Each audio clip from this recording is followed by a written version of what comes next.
नमस्कार दोस्तों, कैसे आप सभी। आप सभी का मैं स्वागत करता हूँ रिजल्ट बिंदु के यूट्यूब चैनल पे। आज हम लेकर उपस्थित है एक मैथ का बहुत ही एक्सपेक्टेड क्वेश्चंस जो आगामी एसएससी जीडी की जो एग्ज़ाम होने वाली है या फिर बिहार एसएससी की जो एग्ज़ाम होने वाली है उन सारे में बहुत ही महत्वपूर्ण साबित होगा। ठीक है, तो चलते हैं हम लोग आज के पहले क्वेश्चन पे देर न करते हुए। आज का पहला क्वेश्चन है हमारे पास, एक तार को एक वर्ग के आकार में मोड़ने पर आवृत्त क्षेत्र का क्षेत्रफल 121 सेंटीमीटर स्क्वायर है। यानी एक तार है, इसको वर्ग के आकार में मोड़ा गया है, वर्ग के आकार में मोड़ा गया है। ठीक है, और इसका क्षेत्रफल क्या दे दिया, एरिया दे दिया हमारे पास 121 सेंटीमीटर स्क्वायर। ठीक है, तो जब इसका क्षेत्रफल क्या होता है, भुजा स्क्वायर यानी भुजा स्क्वायर होता है तो 121 हो गया। तो भुजा यदि हम निकालें तो हो जाएगा 11 सेंटीमीटर। ठीक है, ये सेंटीमीटर स्क्वायर, तो भुजा हो गया हमारे पास कितना, 11 सेंटीमीटर। अब भुजा हो गया 11 सेंटीमीटर, तो हम इसका पेरीमीटर निकाल सकते हैं, यानी परिमाप 11 11 11 और 11, यानी इसका यदि हम परिमाप निकालें तो परिमाप कितना होगा, 44 सेंटीमीटर। ठीक है, परिमाप, वर्ग का परिमाप मतलब 4 गुने भुजा, तो परिमाप हो क्या हो जाएगा 44 सेंटीमीटर। अब कह रहा है कि इसी को यदि हम तार को एक वृत्त के आकार में मोड़ा जाए, वृत्त के आकार में मोड़ा जाए, तो जब हम इसी को यदि वृत्त के आकार में मोड़ेंगे तो वृत्त का जो परिधि होगा वो इसी के बराबर हो जाएगा। और वृत्त का परिधि क्या होता है, 2πr, तो 2πr होता है वृत्त का परिधि, और इसके बराबर क्या हो जाएगा 44 सेंटीमीटर। ठीक है, वृत्त का परिधि 2πr और ये हो जाएगा 44 सेंटीमीटर। तो पाई का वैल्यू 22/7, तो 2 गुने 22/7 गुने r बराबर हो जाएगा 44। 22 दूना 44 से 44 खत्म, यानी r हमारे पास कितना आ गया, 7 सेंटीमीटर। ठीक है, अब हमसे पूछ रहा है क्वेश्चन कि वृत्त का क्षेत्रफल कितना होगा। तो वृत्त का क्षेत्रफल क्या होता है, πr स्क्वायर, तो पाई की वैल्यू 22/7, r का मान हो गया 7 × 7, 7 से 7 खत्म, यानी 154 सेंटीमीटर स्क्वायर हमारा क्या आ जाएगा, वृत्त का क्षेत्रफल हो जाएगा। ठीक है, चलते हैं नेक्स्ट क्वेश्चन पे। मेरे पास क्वेश्चन है, यदि एक कर्मचारी की मासिक वेतन 2.2/3% वृद्धि की जाए तो उसे 72 रुपये अधिक मिलते हैं। एक कर्मचारी की मासिक वेतन यदि 2.2/3% की वृद्धि की जाए तो 72 रुपये अधिक मिलते हैं, उसकी मासिक आय कितनी है। तो 2.2/3 का वैल्यू कितना होता है परसेंटेज में, 8/300, यानी 300 पर 8 की वृद्धि की जा रही है, यानी पहले यदि 300 रहा होगा तो अब 308 हो गया है ना। तो इसमें कह रहा है कि 72 रुपये अधिक मिलते हैं, तो 72 अधिक मिलते हैं, तो इसका अंतर कितना, 8 का, तो 72 जो है ये 8 पर है। हमसे पूछ रहा है कि उसकी मासिक आय कितनी है। तो आय कितना है उसका, पहले इनिशियल वाला 300, तो 300 से गुना करेंगे, 8 से 8 9 72, 9 3 2700, यानी इसका सही आंसर क्या हो जाएगा 2700 रुपये। ठीक है, चलते हैं अगले क्वेश्चन पे। आपका अगला क्वेश्चन है, अगला क्वेश्चन है, यदि समान योग्यता वाले दो व्यक्ति दो कर्तव्यों को 2 दिन में संपन्न करते हैं, कर्तव्य मतलब काम, तो आप लोग तो MDH वाला फॉर्मूला जानते ही होंगे, MDH/W, M1D1H1/W1 बराबर M2D2H2/W2। तो कहा यदि समान योग्यता वाले दो व्यक्ति दो कर्तव्यों को 2 दिन में संपन्न करते हैं, तो फॉर्मूला क्या होता है, MDH/W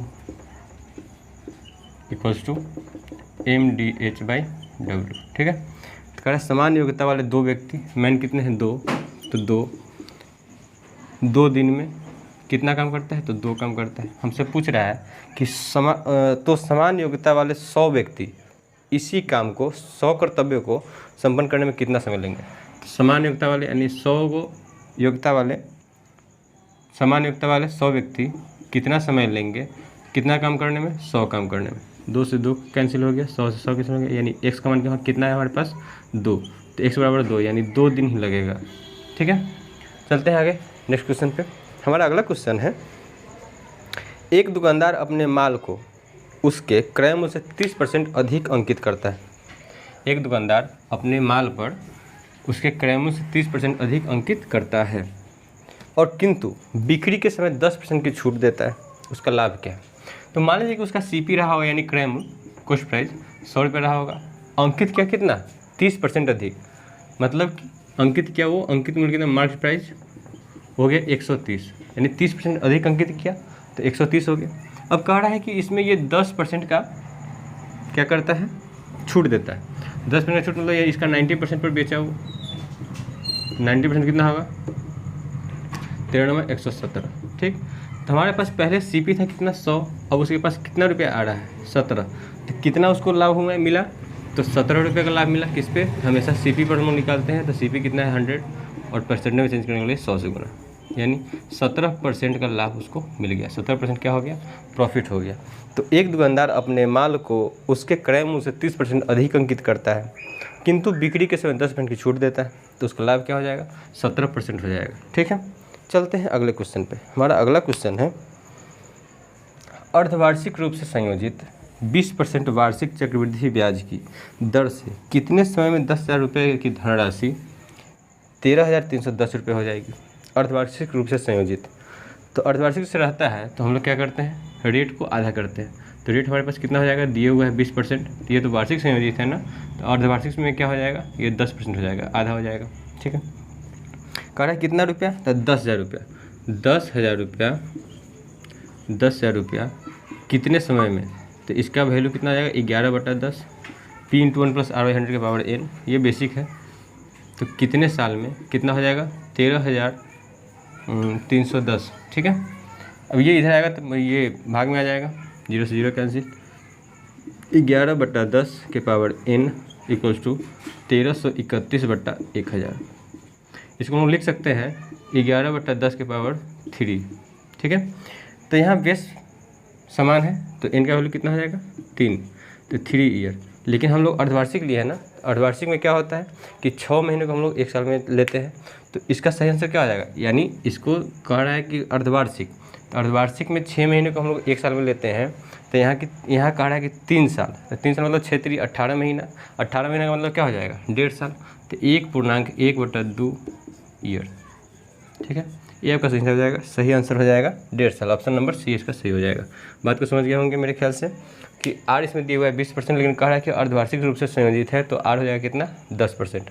उसके बाद कह रहा है कि 10,000 रुपये की कितनी धनराशि 10% की दर से, यानी कि अब तो 10% हो गया ना, तो 10% की दर से कितने साल में 13,310 रुपये हो जाएगा। तो यहाँ से हम लोग निकाले, तो इनका वैल्यू कितना आया, 3, यानी 3 साल। लेकिन ये 3 साल क्यों, तो 3 साल को हम 1.5 साल क्यों लिखे हैं, क्योंकि अर्धवार्षिक से संयोजित जब होता है तो 6 महीने को 1 वर्ष में लिया जाता है, तो जब 6 महीना 1 वर्ष, तो 3 वर्ष मतलब कितना, 18 महीना, 18 महीना मतलब कितना, 1.5 साल। ठीक है, चलते हैं नेक्स्ट क्वेश्चन पे।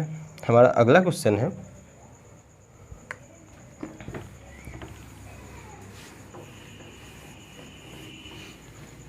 अगला क्वेश्चन है, यदि साधारण ब्याज पर कोई धनराशि 12 वर्ष में दुगुनी हो जाती है, साधारण ब्याज पर कोई धनराशि 12 वर्ष में दुगुनी हो जाती है, तो वार्षिक ब्याज की दर बताइए।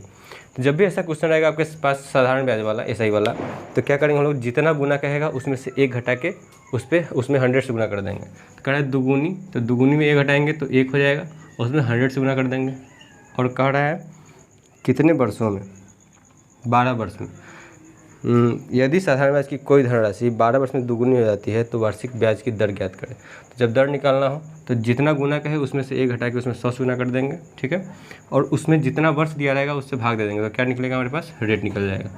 12 से भाग दे दिए, 4 से 4 × 12, 4 से 25, यानी हो जाएगा 8.1/3%। तो आपका सही आंसर क्या हो जाएगा, ऑप्शन नंबर सी हो जाएगा, 8.1/3%। ठीक है।